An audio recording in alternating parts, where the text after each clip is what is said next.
But right now, I want to welcome Lewis Allen to tell us a little bit about the story of his grandfather, Lewis Allen, and his great grandfather, Crawford Allen. Some of you may know because we released this information to a small population within the law center, but there was a revelation in the Lewis Allen case. And this is a very famous case. A lot of people haven't heard about it, but it is famous. But the aspect of the Crawford Allen case has never been heard before by a lot of people. So I will let the man himself tell you about the history of resilience of the Allen family, and then he is going to blow your mind by what he is doing next. Ladies and gentlemen, Mr. Lewis Allen. Thank you, Sister Adele. And thank you, Southern University and Chancellor John Pierre. Rape is one of the most hateful and evil things that can happen to a human being because it injects the poison into the soul of its victim, causing them to relive the painful anxieties and memories over and over again until God heals them with sweet liberty and justice. After slavery, the Freedmen's Act was passed, and the Allen family rejoiced to be free. They looked for family members that got lost during slavery. They were celebrating the fact that they could now get married. And most of all, they were celebrating the fact that now they could pass down generational wealth. The Allens acquired over 500 acres of land in Mississippi. And for the first time, the Allens, who were very land literate people, were producing and making a living for ourselves. Life was good in Mississippi because the federal troops were there to protect our businesses and our land that we worked on successfully. Something very significant took place in 1877. The country was on the brink of another civil war. It was very divided because Rutherford B. Hayes and Samuel Tillman both claimed the presidency. And a Louisiana congressman by the name of William Levy went to the Warmly Hotel with other officials, and he negotiated a truce between Tilden and Rutherford B. Hayes. Rutherford B. Hayes agreed that he would end Reconstruction and he would take the federal troops out of the South, and Jim Crow began. Ms. Robinson, would you please mute yourself? Thank you. It gave rise and unleashed the Ku Klux Klan. The spirit of the country began to change back. Yet, in 1913, black people were on the rise. In Tulsa, Oklahoma, Black Wall Street, it wasn't the only Black Wall Street. There were black business and cultural districts around the country, but take Tulsa, for example. They had over 600 businesses, 21 churches, 21 restaurants, 30 grocery stores, 2 movie theaters, 6 private planes, plus a hospital, a bank, and a post office, libraries, and even a bus system. The Birth of a Nation came out in 1915, and The Birth of a Nation, that movie was as big as hip hop is today. It started rallying up the white knights, some of them call themselves white caps. The old Ku Klux Klan and Confederate Guard was coming back to try to steal the resources of the black people who were producing for the first time for themselves. They went to my ancestors' property, the Allen Farm, and it is alleged and passed down through oral history that 2 Ku Klux Klan members were killed on our property. This split up our family for the first time since slavery. and some of the family migrated into Wisconsin, some of them Dumas, Arkansas, and my great-grandfather, Crawford Allen, who was 48 years old at the time, fled to Gloucester, Mississippi, a different part of Amite County. In 1921, after the red hot summer, which took place in 1919, but by 1921 there was open aggression on black business and cultural districts across the country, but it is especially highlighted in the fact that they burnt down Black Wall Street, the Greenwood district in Tulsa, Oklahoma. My grandfather Crawford, who was highly land literate, was living in Gloucester, Mississippi at the time. He was so land literate, he knew where to plant his crops, how to rotate crops. He knew all about how to dig water wells, how to build streets. He was a very land literate person. So he went to Tom Aaron's and he began sharecropping there with the hopes that he might one day own that property. He was there with his wife, Anna Allen, Jeannie Allen, Susie Allen, Elmire Tilly Allen, Lewis Allen, and a small baby, which we'll get to that in a moment. In 1923, after slavery, with no protection from law enforcement or government, my grandmother, great-grandmother, Anna Allen, was raped by the landowner's son. The Aaron's son raped my grandmother, and she had a baby in 1924, and that baby was named after a relative. The baby was named Morris Allen. In 1926, they further assaulted my family by following my Aunt Sue back to the house, and later coming back on a second occasion to rape her and to take the white-looking baby. But she got away, but my great-grandfather Crawford was still there. So at gunpoint, they ordered Crawford, Anna, Elmire, Aunt Tilly, and my grandfather out the house, and they took them to the Kent family plantation in Kentwood, Louisiana. They were kidnapped by two white men, one John D. Alford and one Webb Blue. We know this really well because the great researcher and historian, Dr. Antoinette Harrell, looked up the family history, which was, this is an article from Time magazine, where they sold our ancestors, my great-grandparents, for $20 to force them to work. And we'll hear just something brief from Dr. Harrell. Lewis Allen was sold for $20 in Kentwood, Louisiana. The document that you see here, I want you to take a picture of it. The one thing I can say to all of you is that you are standing on the shoulders of a giant.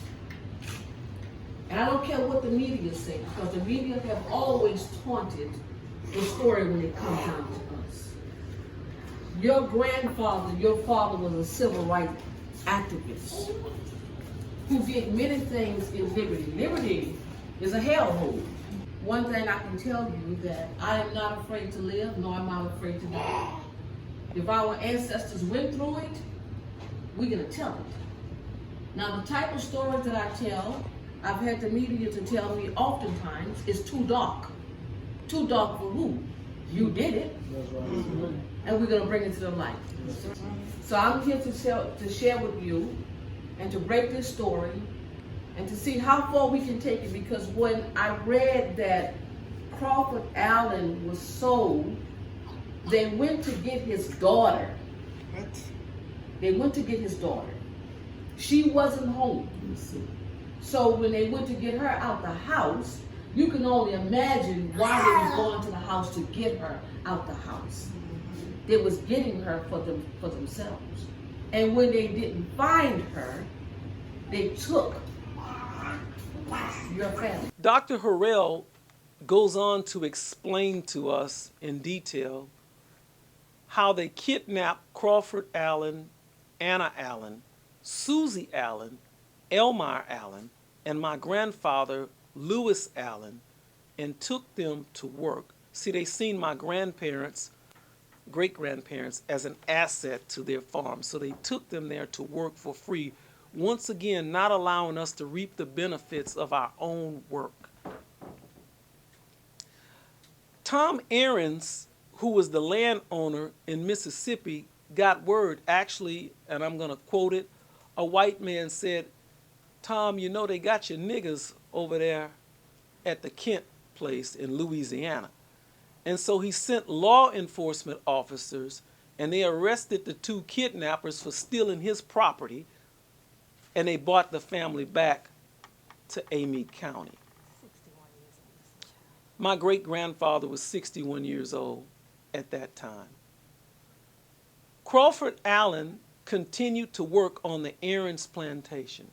And one day while he was at work, the father of the rapist, Tom Aarons, came to my great-grandmother, Anna, and told her, "We're going to take one of those boys,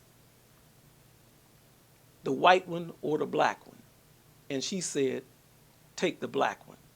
And so that black one was my great-grandfather, Lewis Allen, whom I'm named after. My grandfather, Lewis Allen. And so they took him, and he grew up for the rest of his life with the Aarons inside of their house, able to see how white people work and how white people think behind closed doors. I know this because my great-uncle Jeannie Taplin and my uncle Edward Taplin would tell me stories on how Tom Aarons would come into town and he'd see black people standing around, and when he needed extra help on the farm, he'd say, "You niggas want to work today?" And they say, "Yaza, we wants to work, Mr. Tom." And he said, "Well, niggas, get on the back of the pickup truck." And sometimes my grandfather would attempt to get on the back of the pickup truck, but he said, "Oh, no, Tebow." He called him Tebow. He said, "Don't you get on the back. You sit up here with me. Let them niggas get on the back." And so it was this kind of psychological confusion that my grandfather was reared up with. My grandfather grows up, he marries my grandmother. He goes off to World War II. And when he returns from World War II, he has a more militant economic posture because he wants something for himself. He knows that he's an Allen and that he should benefit from his hard-earned labor and work. And so when he comes back from World War II, he immediately checks himself into mechanic school. He is a farmer. He goes into the logging business, and working night and day, he scuffles up enough money to buy his own land, which they call Huckleberry Hill. It's still right there in Liberty, Mississippi. This is 1953.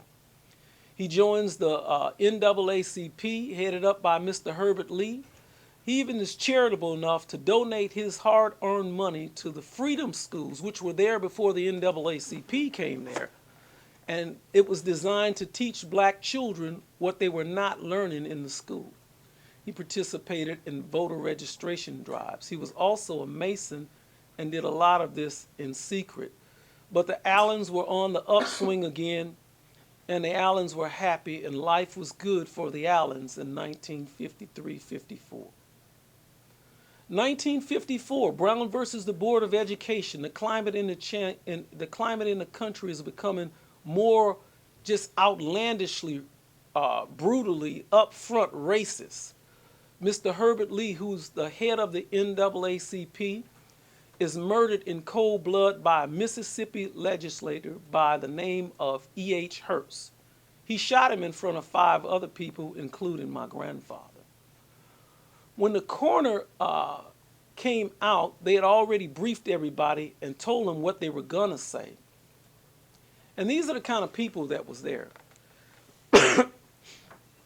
There was E.H. Hurst, other members of the Ku Klux Klan, including Daniel Jones, Daniel Jones's father, who is the head of the KKK. And they were all telling them to tote the line and say that Herbert Lee had a tire arm. But my grandfather knew that the man didn't have a tire arm because he explained to later that he had a cigarette in his hand, so he knew he didn't have a tire arm and he seen it. But he said what they forced him to say in front of that room and they let E.H. Hurst go.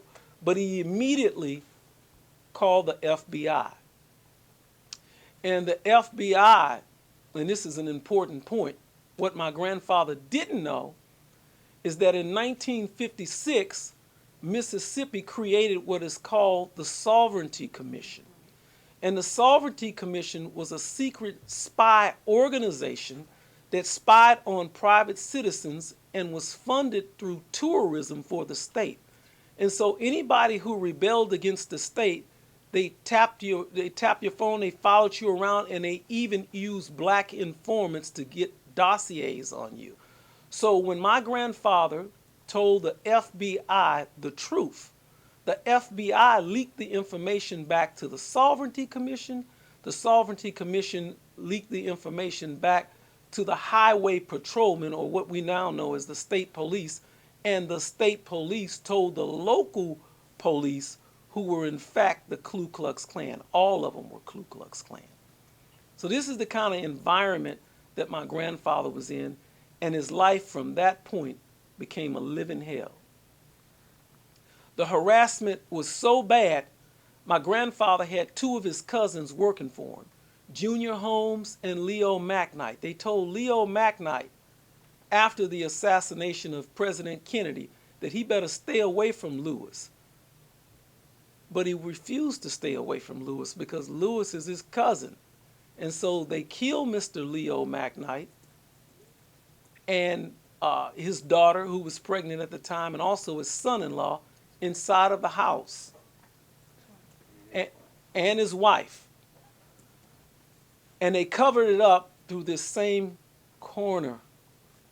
The coroner commission covered it up and just called it a fire. Daniel Jones is an ambitious racist like most racists. He wants to be the sheriff. He campaigned on the platform of, I'm going to put the niggers back in their place, especially niggas like Lewis Allen. August of 1963, Daniel Jones becomes the sheriff.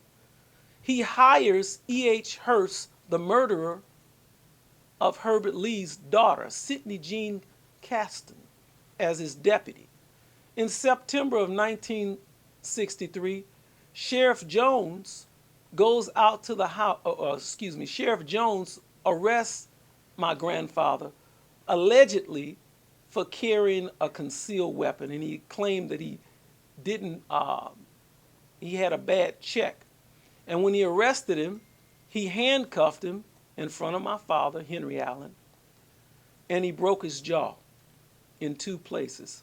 My grandfather filed a suit, but once again, the federal government nor the local government or municipalities offered any type of security or protection for the family. The NAACP and local friends did raise $800 to get my grandfather out of jail. They warned my grandfather in 1964 and before then that he had better leave town, and they pushed everybody away from him. And they tried every way they could to destroy his business by not selling him gas, not selling him products. So he had to travel from Mississippi over to Louisiana just to get gas. And just to get gas. And in 1964, January the 31st, they murdered my grandfather. And the alleged murderer, Daniel Jones, is the investigating officer. In 60 Minutes, done a piece on it, and we're going to play a little clip. How would you characterize the investigation that Sheriff Jones conducted? He did not develop any fingerprints, any physical evidence, and he never developed any suspects. Not a great investigation. Probably could have done more. In fact, it's not clear that anyone investigated Lewis Allen's murder until 1994, when Plater Robinson, an historian at the Southern Institute at Tulane University, began digging into it. From day one in Liberty, people told me that Daniel Jones and a colored man killed Lewis Allen. Robinson has spent 17 years combing through archives and tracking down people to interview. One of them was an elderly preacher named Alfred Knox. Knox told Robinson in a 1998 tape-recorded conversation that his son-in-law, Archie Weatherspoon, was with Sheriff Daniel Jones when Allen was murdered. My son-in-law went with him. To kill Lewis Allen? To kill Lewis Allen. He didn't know where he was going until he got in the car. And he said, would you pull the trigger? Would you shoot him? I said, no, I ain't gonna do it. That's what my son-in-law said, I ain't gonna shoot him. You come out trying to kill him, you kill him. So he killed him. Both Knox and his son-in-law took their stories to the grave, but Plater Robinson says the answer to who killed Lewis Allen can still be found in Liberty. A lot of people are dead, but there's still a number of significant people still alive. Like who, besides Sheriff Jones? Well, Charles Ravencraft, he lives down the road. He's quite healthy. We found Charles Ravencraft at the Liberty Drug Store, presiding over a coffee klatch of old-timers, some of whom were around when Lewis Allen was murdered. People in this area, that you just don't do much talking.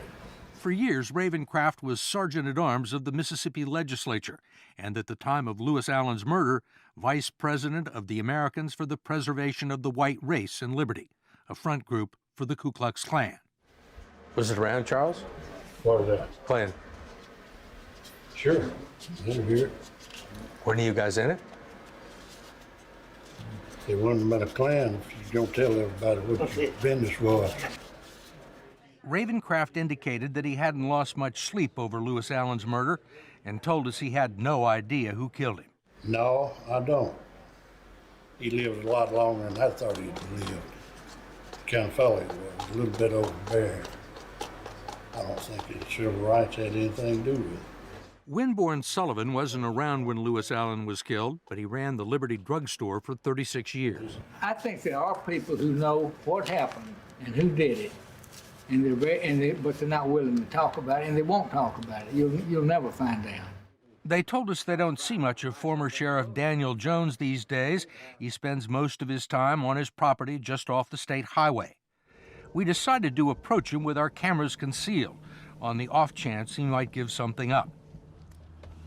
After waiting for a half an hour on the porch, he rolled up in an all-terrain vehicle with his wife. Hello. My name's Steve Croft. How you doing? Pleased to meet y'all. We're from 60 Minutes in New York. We're down here working on a story on an old case of yours and was wondering if you'd have some time to talk to us about it. No, sir, I don't believe so. You don't think so? No, sir. The Lewis Allen case? Yeah, I know what you're talking about. He was polite and cordial, said he didn't want to talk, but he kept on talking. There was some bad blood between you and Lewis, right? It was not no bad blood between them. Apparently, I'm talking more than I need to, but the truth sometimes has a way of slipping out if you try to keep it covered up. Mm-hmm. Were you in the Klan? I won't answer that one. I'd take the fifth on that. Jones confirmed that the FBI had already been there asking some of the same questions. I told you I don't care to discuss it anymore, and you just keep coming to your educated approach. No, it's not my educated approach. Look, you haven't told me to get off your property. Just ask me one last question. Okay, be sure it's the last one. Can you look me in the eye and say you weren't involved in it? No, sir, I wasn't involved in it. Well, you know, Sheriff, you could clear this up with a lie detector test. Well, they don't get cleared up. The theory that Sheriff Jones... Daniel Jones investigates. He's the chief suspect, yet he investigates the murder of my grandfather. He has Deputy Sidney working in the office to throw away the file, and he said he couldn't find a single clue. My grandmother, Elizabeth Allen, traveled to D.C., Washington, D.C., to testify. She talked about what happened to my grandfather and how the businesses, the white businesses, boycotted his business and how they made life a living hell for the family until they eventually destroyed the breadwinner. The breadwinner of the family, the person who secured everyone else, was no longer present in our life. My grandmother became the big mama of the family, a loyal, decent, militant black woman who knew the power of her voice and would always teach the children and the grandchildren the oral history of what life was like in Mississippi, and she believed in passing it down. In 1991, in February, my grandmother passed away, but she instilled in me that she'd never met Allen who was not a hard worker and was not industrious. And she's really the reason that I decided while living in Italy that I would come back home and rebuild my grandfather's business. I would begin a trucking business, land clearing business, and acquire property. She not only put that spirit in me, she put it in my father and all of my siblings to own businesses. So really, they didn't kill Lewis Allen, they multiplied his spirit in us. In 2011, Bill Allen was searching for the descendants of Morris Allen, Crawford Allen's brother. And it turns out that Mr. Bill Allen was committed to rebuilding the legacy of the Allens also. He was also very interested in reacquiring the 537 acres of property that the Allens, that was taken from the Allens in Liberty, Mississippi. So he has rebuilt the legacy in Stonecrest, Georgia with the Allen Entrepreneur Institute. And we'd like to show, I wish the sound was working, just a little bit of what we have in Georgia.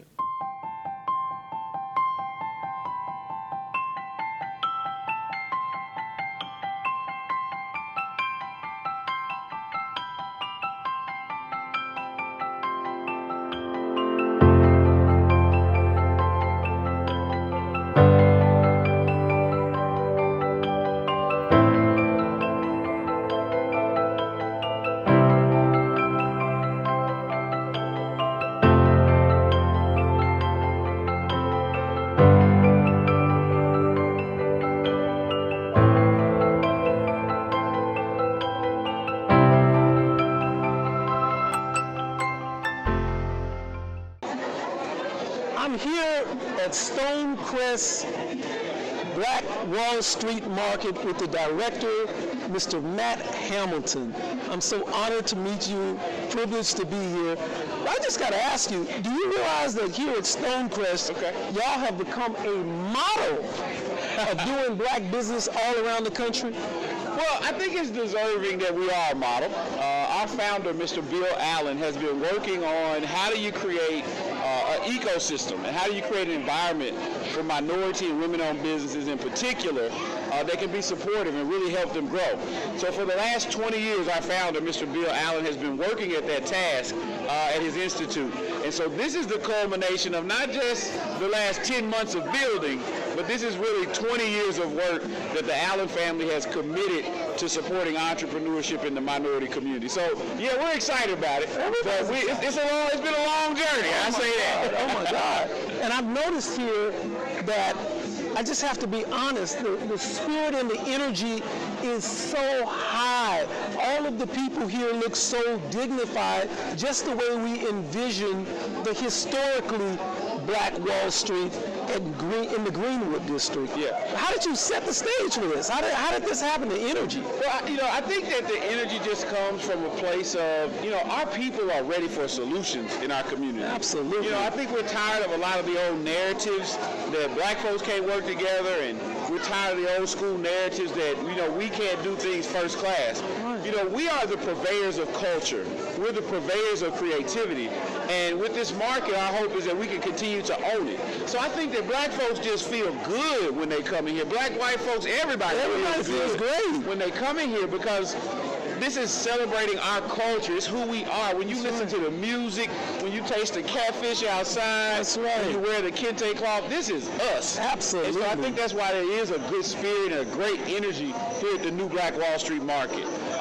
it is exciting, and the vibe is just great. You're right. I mean, it's a feeling when you come in here of pride and just excitement about the marketplace. Absolutely. So could you tell us about how many businesses, a little bit about the streets that are here? I noticed that you have a New Orleans taste here, and I'm from Louisiana.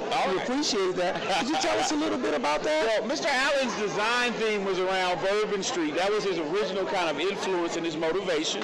So there are a lot of elements and nods to New Orleans and New Orleans theme. So as you look at, on Bourbon Street in particular, as you look at some of the shops on Bourbon, you'll find that they have the two-story theme. They have the French Quarter kind of feel and look, some of the metal elements, and then also as the chandeliers that go down Bourbon, it all has a New Orleans kind of feel. And then also, you know, Art Avenue, we really wanted to embody the culture of African art, of just creativity, and then it's capped off with Maddie's Tea Room. Absolutely. And then also as you go down some of the other streets, like A.G. Gaston, Madam C.J. Walker, we wanted to give a nod to those heroes and sheroes that have gone before us and become the first black man millionaire out of Alabama, of all places. That's right. We definitely wanted to give a nod to the ladies on Madam C.J. Walker. That's right. And the thing I didn't know, the first woman in this country to make her own $1 million without a man giving it to her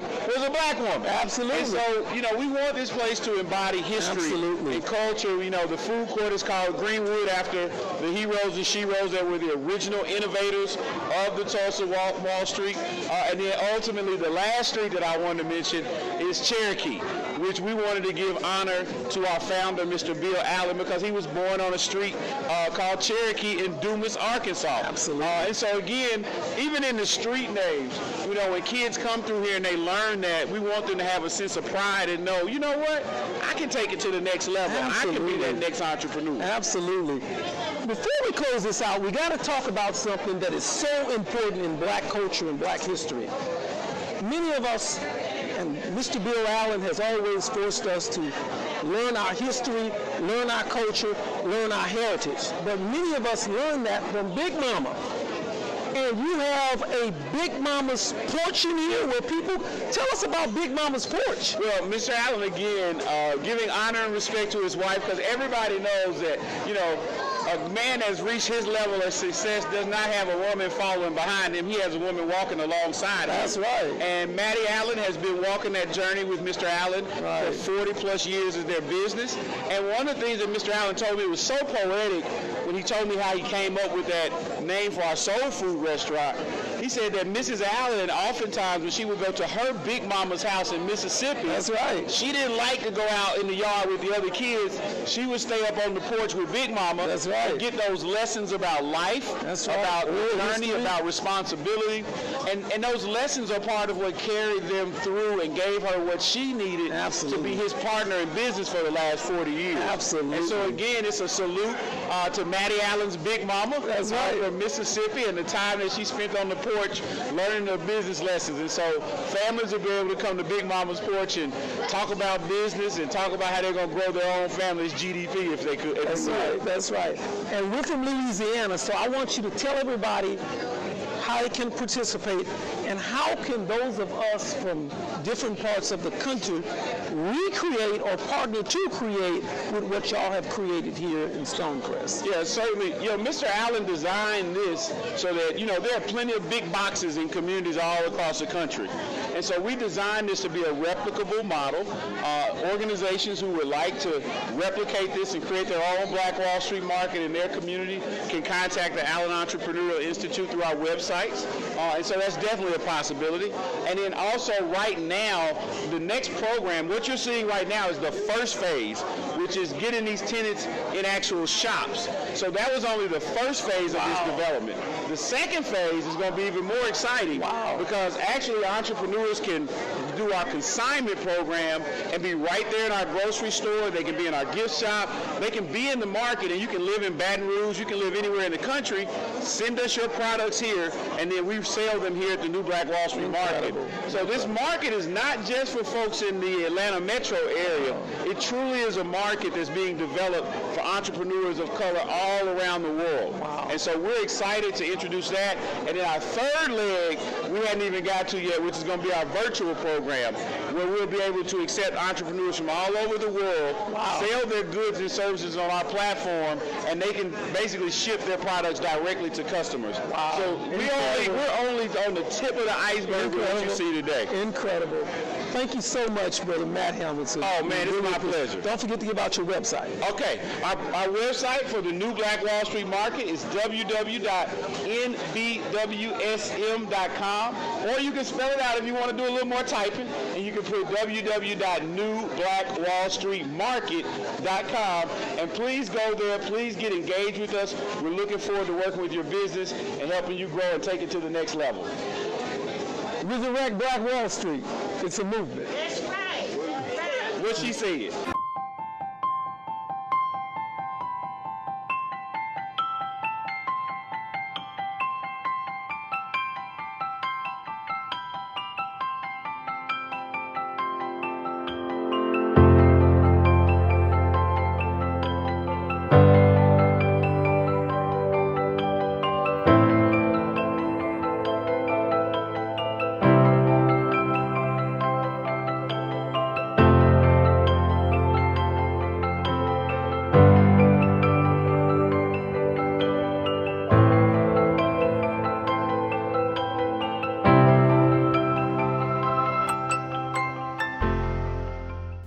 The building is 125,000 square feet.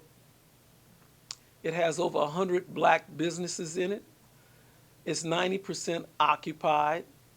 It's part of a $325 billion, a 325 acre tract of land that's going to be about a $2 billion development by the time it's finished. And we're very proud to say that this is all done by the Allens. And we have a saying in our family that the Allens have a happy ending because the Allens have no ending. And really, that's the story of Black America. Black America has a happy ending because we're going to get reparations and we're going to be repaired and we're going to be restored. Black America has a happy ending because Black America has no ending. Thank you. Oh, beautiful. Okay, Mr. Allen, we need you to stay right there, and we're going to have a Q&A. At this time, anyone, if you have any questions for Louis and Stephanie, if you have any questions for Mr. Singleton, please place those in the chat. And Brandy will be selecting questions as we go along. But we're going to start with Louis and ask you a question that helps us to wrap things up, wrap our head around this. And everything that your family lost. How does it impact a family to lose the breadwinner? It's like losing the sun in the universe. The planets have nothing to circumvent around. It denied us the right to receive an inheritance. It pains us every time we hear that someone like Daniel Jones left his family 250 acres of land. Charles Ravencraft left his family land and resources. But all of the little black boys and girls have to start from the very bottom because they work us and we don't reap the benefit of our work. Mm-hmm. It put my grandmother in a position to where my father had to work and actually hook iron in the Mississippi River just to provide for his mother because his father was no longer there to provide for his mother. He couldn't get the therapy that he needed in order to fully develop as a man. None of us could because he was just 17 years old when he came and found his father in that condition. And so I'll end it by the way we started out. It's like rape, where the person injects the poison of who they are into you and forces you to remember the evil and debauchery over and over again, triggering memories in you. Exactly. And when you lose the breadwinner, you no longer have the ability to train your children. Absolutely. So one of the benefits of, you know, having a family business is being able to say, okay, I can transfer that knowledge, I can transfer that information, you know, and we don't have to keep starting over Exactly, every from the time. bottom. You know, so in this case, the family got split after slavery, or, you know, before slavery they were split. Yeah. They got split after, slavery. you know, right around During. Reconstruction period, and then, you know, you go and you snatch Lewis. from, you know, And split again. split again, you know, basically. Yeah. So you lose that Cohesiveness as a Right. family. And I'm thinking about just how enterprising the men in your family were. Right. To lose one is to lose so much momentum. And when I think about what's going on in Stonecrest, Georgia, and what's going to happen here, Absolutely. what if we had that 80 years ago in your family? What if that would have continued? Wow. What could that be today? Oh my God.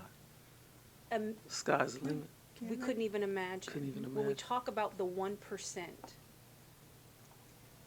sorry, when we talk about the 1% of wealth, this is really about people who had time to build wealth over generations. Absolutely. Absolutely. And to be cut off a generation here, cut off a generation there, and then starting over. That's right. And now you have your cousin Right.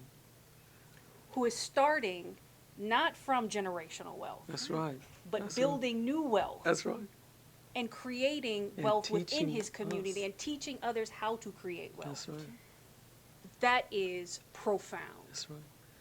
And the spirit, Sister Ada, is contagious because Bill Allen has been our mentor and family leader and inspired us to buy the property and basically showed us how near Southern University with the intention to redevelop and rebuild the Black business district here near Southern University. So let's I don't know if you caught that.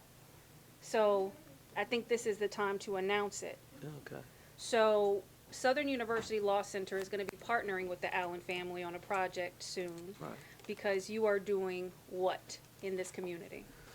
What we're going to do is we're going to completely redo the property from Sorrel Street to Swan Street.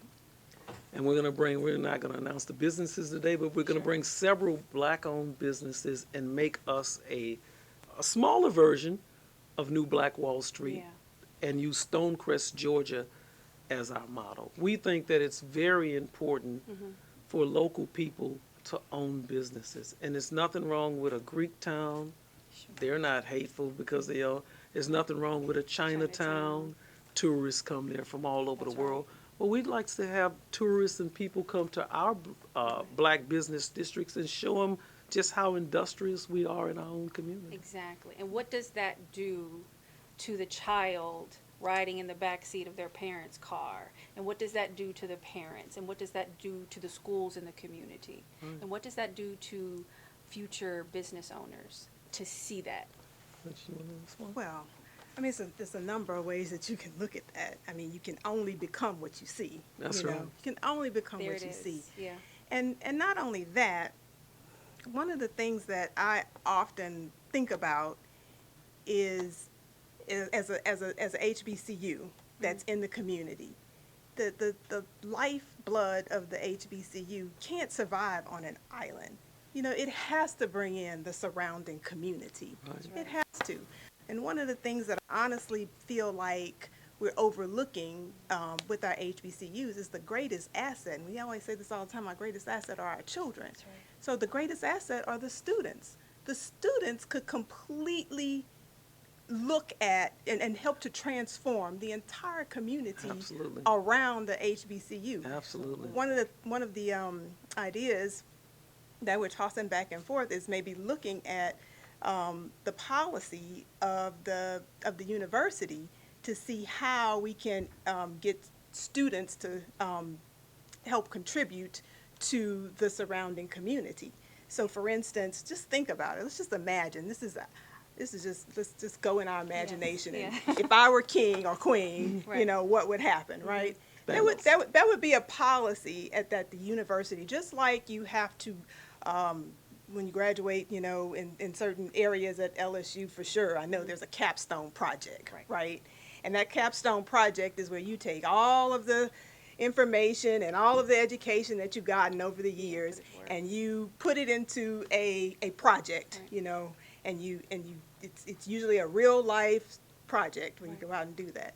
Let's just say that there was a policy at every HBCU across the country where in order to graduate, all of the students had to have a capstone project. And the capstone project had to be to take whatever it is you're in. If you're in education or it's elementary education, you have to do a project within, you know, a mile of the university, you know, that supports elementary education. You have to, if you're a business major, you have to do a project that supports, you know, the business community within a mile of the university. Or if you're a marketing major, just imagine how many businesses you could attract back to Scotlandville if the business knew when I come there, if I locate there, one of the benefits of locating there is I'm going to get, you know, the best resources available. You know, these are highly educated individuals, and they're looking for a realistic project, and they're coming to help, and they're, you know, going to help us get us on our feet, and the community around you, you know, you'd be going out, and it just be,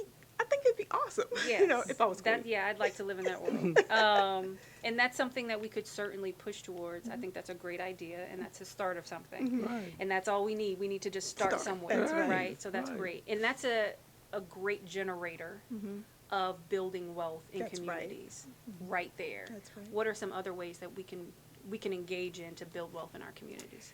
Well, I know one of the things for sure is we need to be telling the stories of our history. You know, we don't know what we've lost, and if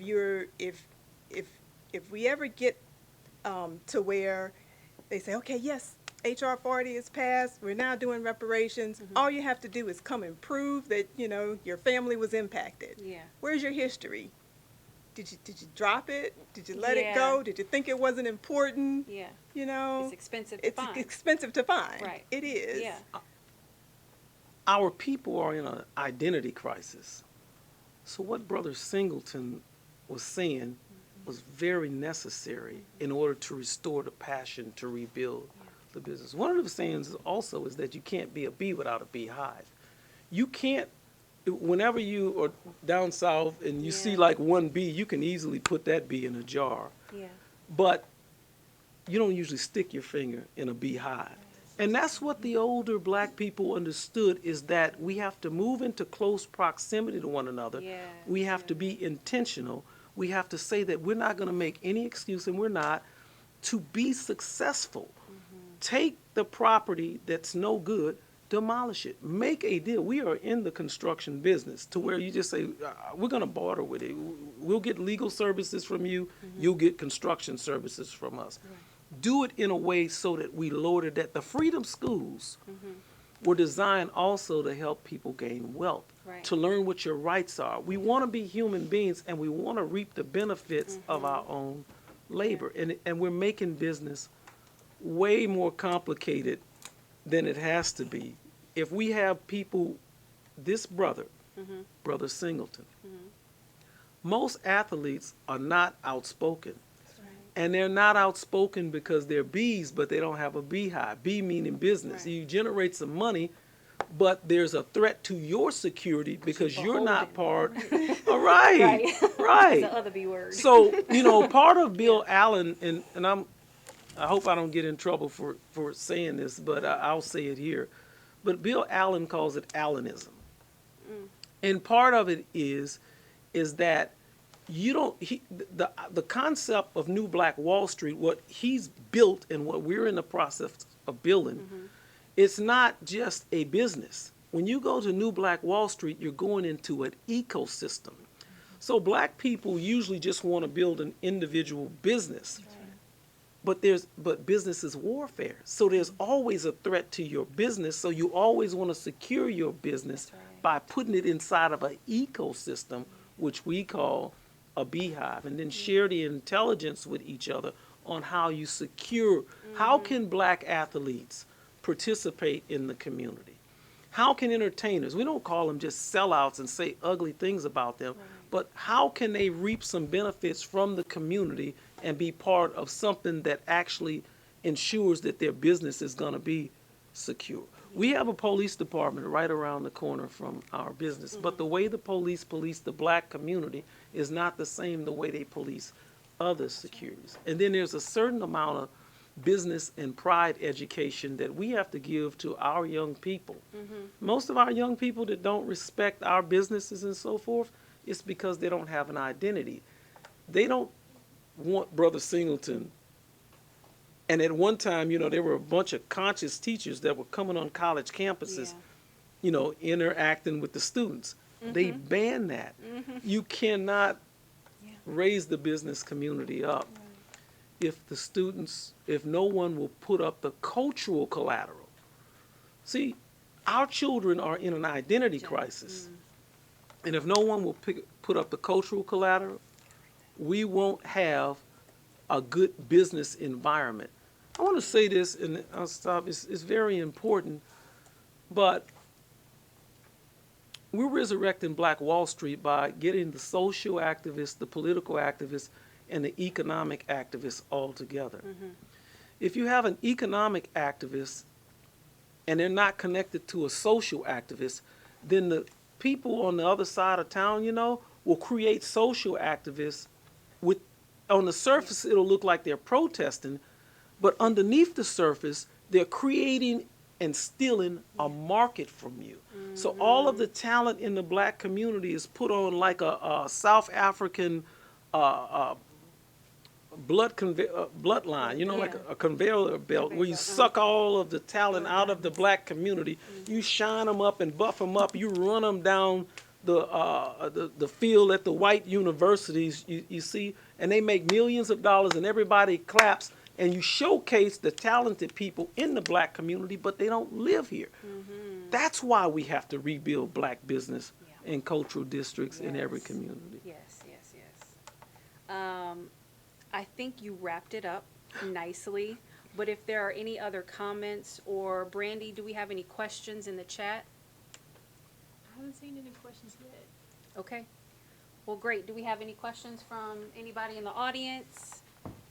Hearing none. Thank you so much, Brother Lewis. Thank you so much Sister from the Stephanie. depth of our Thank you hearts. so much, Brother Rashad. You have given us food for thought. The story of the Allen family is mind-blowing. It's a lot to take in. But I think just looking at one family and the incidents that cut off economic wealth, economic growth, and what that can do, that's an amazing and illuminating story. And people need to hear it, people need to know it, but they also need to know the flip side. Absolutely. They need to know about that economic empowerment and investment. Absolutely. And they need to understand the power of the beehive. Absolutely. Absolutely. And with that, And she's thank the you. queen bee. She's the queen bee. So please, we do have some homework for everyone who is here and everyone who is tuned in. We want you all to not listen to this and that be the end of it. We want you to actually get involved and participate in getting support, not only for this study, but whatever happens beyond that study. And I know that we're talking about HR 40, and we think that it's very a good thing, but it's just the starting point. We have so much farther to go, and in communities with incidents like these that happen in the Allen family, you can pursue reparations on your own through your own state legislature. And so as we go on, we'll talk about different ways that you can pursue reparations and all of the different reparation programs that are happening in various communities right now with private organizations that are collecting monies to give to black communities. Wow. This work is happening, and so we're going to continue talking about it. We invite you to stick with us, so come back. Everybody who signed up and registered will also receive an email notifying them of the next 3 series. But your homework is to get 10 people to support HR 40 by writing a letter to your congressman. And we have a template that's going to be put in the chat. So please check that out. We can't stop there. Even though H.R. 40 is limited in scope, seeking only to study slavery and discrimination and develop proposals for reparations, it isn't likely to pass both houses of Congress because only 20% of Americans support reparations. How do we fix that? It's about education. It's about understanding the history, hearing stories like the story of the Allen family, and understanding the impact on American communities across the country. A shift is going to require this kind of education, this kind of exposure to these cases to help Americans better understand why reparations and how reparations. So please stay tuned. Join us again as we continue through this series. I want to thank all of our guests tonight, and thank you for watching. Have a good night. Thank you. Thank you, Sister. Thank you. Brandy, we can end it.